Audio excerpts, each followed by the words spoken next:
Let's close that. The Sethite interpretation. Again, this is the idea that the sons of God are the line of Seth, and the sons of God are just human. And so somehow that means the ungodly element are the women of Cain. Again, the text never says that. It never says any of that. You know, it takes you into some really goofy places. So the sons of God, those are the believers, right? Are they only men? You only have male believers before the flood? And only male believers from one lineage? Like, really? The sinners, they're the women, right? The men of Seth are good, and all the sinners are from this other line of Cain. Again, the text never says any of this. This is a contrived, invented view to distance from the supernatural element of Genesis 6. What's up, guys? It's been a while since I did a video. It's been a while since I talked to you guys, but I figured I'd do another video talking about who exactly are the sons of God, because everybody has their own little opinion about who they think the sons of God are. The predominant view is that the sons of God are angels, the sons of God are giants, and the view that is predominantly rejected by most everyday lay people is the sons of God are human. And it depends. And also the context of what I mean when I say, who are the sons of God? Who are the sons of God in Genesis chapter 6? Who are those sons of God? The term sons of God, as you guys know, is used all throughout the Bible. Sometimes the sons of God can be Israel. Israel is referred to as son of God. In the book of Hosea, God says, out of Egypt, I have called my son. And he's talking about the nation of Israel, the people of Israel. In Job, it talks about the sons of God coming before God in his heavenly court. So in Job, the sons of God are heavenly beings. They're angels, or they're what we today in modern society would call angels. By the way, we typically call any good divine being an angel, but an angel is a very loose term, because even a human could be an angel in Hebrew thought. That's a whole nother thing. So the sons of God could be men, the sons of God could be divine beings, and the sons of God, they could also be referring to what biblical scholars talk about, the line of Seth. Now, I made a video talking about the Sethite view and the Sethite hypothesis, and why I think that it has a greater explanatory scope of the data than the view that the sons of God are these 7, 8, 9 foot tall giants. And I think the issue is most common everyday people, they've never actually heard the explanations of the Sethite view. They've never actually heard them. So even in that video that I played, if I played that video from Michael Heiser, if it's on here in the beginning, Michael Heiser, very great scholar, God rest his soul, he never actually goes into detail about what his position lacks to explain. So usually how the argument goes is Genesis 6, it says that the sons of God, they went into the daughters of men and they had babies, and those babies grew older. They grew to be known as Nephilim. And the next stage in that argument is, well, sons of God is used elsewhere in the Bible. The actual Hebrew term is B'nai Ha-Elohim. So sons of Elohim or sons of El, which that's another gripe that I have to actually pick with Dr. Michael Heiser, because El and Yahweh are not traditionally the same deity. That's a whole nother thing, but this is another thing I got a gripe with Dr. Heiser about. Not a big deal, but moving on. So then the argument goes, well, in the book of Job, we see the Benai Elohim coming before God. And you know what? It must be the Benai Elohim in Job must be the Benai Elohim in Genesis. And that is where I would disagree. I would completely disagree. So, I know the other argument also is Enoch. If you read Enoch, then Enoch will explain what's going on in Genesis chapter 6. So I'm about to basically pull all these pieces together. So the book of Enoch was written hundreds of years after Genesis was already written down, particularly Genesis chapters 1 to 11. So if you got my books, Secrets of the Bible from the East, you know that Genesis chapter 1 to 11 was not written by Moses. It was not written by scribes of Moses. The book of Genesis chapters 1 to 11 was written by Hebrew priests who were in Babylonian captivity. And Genesis chapters 1 to 11 would have been written roughly around 550 BCE. Was not written by Moses. So when you take that into consideration, and when you take into consideration that Genesis chapters 12 to 50 was actually written first, and then Genesis chapters 1 to 11 was written after. So the book of Genesis is technically backwards. It's in reverse order. Then everything starts to make a little bit of sense. Genesis chapters 1 to 11 wasn't written first. Genesis chapters 12 to 50 was written first. Then hundreds of years later, when the Israelites went into Babylonian captivity, that is when Genesis chapters 1 to 11 was written. How do we know this? And I go into this in my books, but I'm going to explain this because we always have flipper heads who are like, how do you know this? How do you know that? How do you? We know that Genesis 1 to 11 was written during Babylonian captivity because Genesis 1 to 11 has Babylonian cognates and Babylonian loan words and Babylonian themes and Babylonian polemics. Why is there so much Babylonian stuff right in Genesis chapters 1 to 11 and nowhere else? Because it was written in Babylon. That is why. So now the book of Enoch was written a couple hundred years after that, around 200 BCE. We know that Enoch was written around 200 BCE because Enoch has late Aramaic in it. And late Aramaic can be traced back to around 200 BCE. So from 550 BC, right, that's when you get Genesis 1 to 11. And Genesis 6 is within Genesis 1 to 11. Then you have the book of Enoch written around 200 BCE. So whoever wrote Enoch, obviously it was not Enoch. If you do believe Enoch was a real person, Enoch definitely couldn't have written it at 200 BCE. He would have been long gone by then. So whoever wrote Enoch was pretending to be Enoch. And the person who wrote Enoch, they pulled from Genesis 1 to 11 without the entire cultural backdrop, without the entire cultural understanding. And that is why when Enoch talked about giants and how these giants were eating everything and they were 8-9 feet tall, is because whoever wrote Enoch, they did not have the direct cultural backdrop of Genesis 1 to 11. So Genesis 1 to 11, when it talks about the sons of God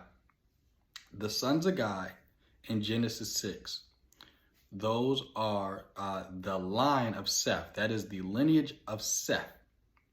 The lineage of Seth is the godly lineage. And we know that because when you go, I think it's Genesis chapter 5, it says, and Adam begot a son, in his own image and his own likeness, and his name was Seth. And then Seth gives birth to a godly lineage. And Seth, somewhere along the line in his lineage, he gives birth to Enoch. And Enoch is so godly. Enoch walks with God. But Cain's lineage, Cain gives birth to Lamech. And Lamech is terrible. Lamech, who's a part of Cain's lineage, he murdered some people. And it was just incredibly terrible. So Cain has a bad lineage and Seth has a good lineage. And somewhere along the line, their sons and daughters met and they intermingled with each other. That is what Genesis 6 is about. And this other material, because people don't have the right timeline, they don't know how to interpret this stuff. So I talk about a lot of this stuff in my books. If you don't have my book, Secrets of the Bible from the East, go get my books by going to the link in my bio or go to the link in my profile. But I think the key issue with this stuff is most people have never heard of different or other interpretations than what they've been told. And a lot of people don't know anything about ancient or Eastern context and blah, blah, blah, blah, blah. And a lot of us are very emotionally attached to these views. We are very, and I might be talking to you if this is you. When we find out about a new view, we hold on to it with our dear lives, and nothing anybody else says can change our mind. And that is not good. We need to always be willing to just drop a view and go to wherever the evidence leads. I used to hold to the angels in Genesis 6 or the sons of God. I'm so used to saying it. I used to hold to the sons of God in Genesis chapter 6 being angels or being angels. But I changed my view. And like I said, well, most people don't know about the timeline of when certain things were written down and why certain things would have been written down and who possibly wrote things down. When you don't have the right timeline in your mind, you're not going to be able to piece a lot of things together. So, hopefully this helps somebody out when I'm talking about, the sons of God and who are they. And so then you go to the New Testament, and in the New Testament, the biblical authors in the New Testament, their view is very Greco-Roman. Their view is very Hellenized. The book of Enoch is very Hellenized. Hellenized just means heavily influenced by the Greeks. Hellenized or Hellenization is, so the Greeks used to call themselves Hellens. Helen was a Greek god. So when the Greeks would take over another nation, the Greeks who were Hellenes, right? They would Hellenize nations and Hellenize people. They would influence them to be Greek. So Enoch has Greek Hellenization or Greek influence. The New Testament has Greek influence. How do you know the New Testament has Greek influence? Because the New Testament was written in Koine Greek. Jesus in the book of Acts, when he meets Paul on the road to Damascus, Jesus he says a Greco-Roman saying. He says, isn't it hard to kick against the goads or kick against the pricks? That is a Greco-Roman saying that the author of the book of Acts has Jesus saying. So Jesus says Greek sayings. The New Testament is written in Greek. When Jesus was alive, the nation of Israel would have been under Greco-Roman province. So we know that the New Testament is heavily Greek influence. And so that is why the theology of the New Testament, when they start talking about these angels that came down and left their state, I don't actually believe that actually happened. And the biblical authors are not lying. This is simply a belief. This is a superstitious belief that people at the time had. Just like I talk about in my books. Another superstitious belief that people at the time had in the Greco-Roman world was that ghosts lived near the waters, which is why when Jesus is walking on the sea, the disciples think he's a ghost. The Greek word is phantasma. That's where we get phantom from. They think that he's a ghost because in the Greco-Roman world, ghosts lived near the water. They lived near the abyss. So I think what people really have to understand once they take the Cephite view and a whole lot of other views is when the biblical author is speaking about certain things theologically or culturally, that doesn't necessarily mean that they're speaking about something that indefinitely historically happened because they believe it happened. By the way, the New Testament authors, they definitely believed in Adam and Eve. They definitely believed in the Garden of Eden. They probably definitely believed that Jonah existed, which Jonah did not exist. Adam and Eve did not exist. There was not a Garden of Eden, but it's really hard for us today to accept the theology of the Bible and not take all of the superstitious ideas that come with the Bible. And that is why people are deconstructing, because we never taught people, yeah, Jesus probably definitely believed in Adam and Eve, but Jesus also was not a historian. Jesus also was not a biologist or astrophysicist. So we can take the overall message that Jesus is trying to teach us when it comes to the kingdom and stuff like that. And he might be using Adam and Eve and whatever so he can teach this message, right?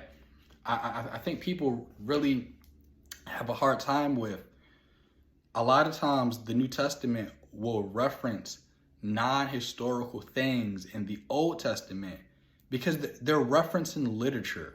The same way how we reference Moby Dick, or the same way how we reference Alice in Wonderland, or the same way how we reference The Matrix so we can make a point, right?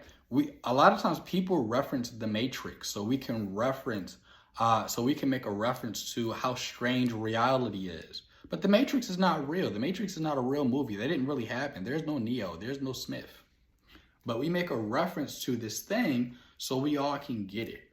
So, you know, I think that's like when I'm talking about how, you know, there were not any angels that actually came down and slept with people. And that's a New Testament concept that came from the Greco-Roman world. And you can see that in Enoch, because Enoch is a Hellenized text.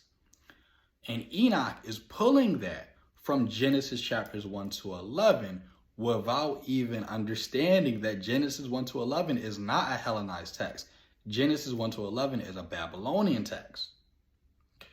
So it's really hard for people to get this, and hopefully people are understanding what I'm saying. But the New Testament and the Bible does this a lot, where, you know, the biblical authors had superstitious beliefs. And, you know, what this really comes down to is people having to work out how they believe the Bible came to be and how they believe the Bible is inspired. And it really comes down to, because we always, as Christians, we say we want to believe what the biblical authors believed. But and as you guys go deeper into my channel and deeper into learning about ancient Near Eastern thought, we can't always believe exactly what the biblical authors believed. And a lot of what the biblical authors believed about the world and believed about how things came to be and believed about et cetera, it's incorrect. Definitely incorrect. The biblical authors, they believed that God spoke the world into existence. But when you get into the psychology of why they believed that at that time, it makes sense for why they thought that. But that's not necessarily true. God didn't speak the world into existence, at least in any scientific way that we know of, because in order for God to speak the world into existence, You need an atmosphere so that the gas atoms can bounce off of each other and create sound.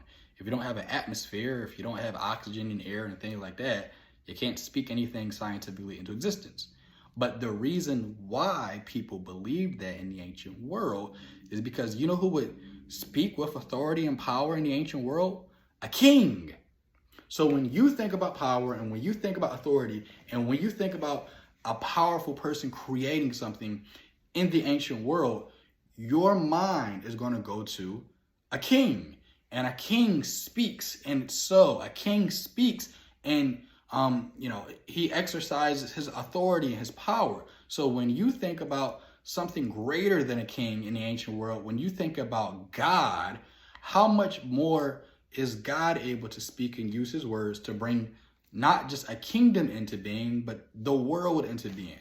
So that's the mindset behind why they're thinking some of the things of what they're thinking. And it's not necessarily true, but you really need to dive into the psychology of these people so you can understand, oh, okay, I get how they could think that. They were definitely mistaken, but I get why they believed what they believed.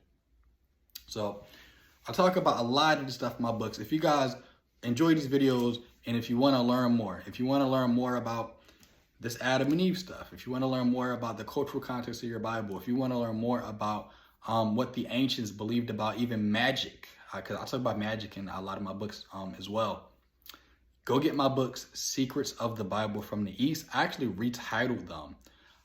So the first book I retitled Why Christians Can Say Adam and Eve Didn't Exist. And my second book is Weird Things People in the Bible Believe. You can get that in my bio as well, and they come in a bundle. But if you like these videos and if you like my content and if you want to learn more, or even if you just want to support me, go get my books by going to the link in my YouTube profile. So click on my profile picture, go to the link in my YouTube profile and get the books. Leave a comment. Hopefully I'm able to help somebody out with something when it comes to biblical studies and stuff. I'm going to be coming out with some more long form videos. Just me talking to you guys on my camera and stuff right here. Might record another video tonight, who knows. But let me know what you guys want to hear me talk about. And if you're still a little confused, let me know. I try my best to break this stuff down very basically. But this stuff is not easy for people to get a hold of and get a grasp. But you might need to watch this video 2-3 times before you actually get it. Because everything we've been taught about the Bible is in a easy, fundamentalist way, and like what it mainly comes down to, as my friend Tony Vinny always says, our timeline of events. When you think that Genesis is the first book of the Bible and there on through, your entire view of the Bible is completely messed up, because how you understand how the Bible came to be is completely messed up. So anyway, I'm off here. My books are in my profile. If you want to learn more, my books are digital. They'll be directly emailed to you and they are on sale. I got to get off here. I got to go. Hopefully I was able to educate you guys. You guys have a good rest of the night.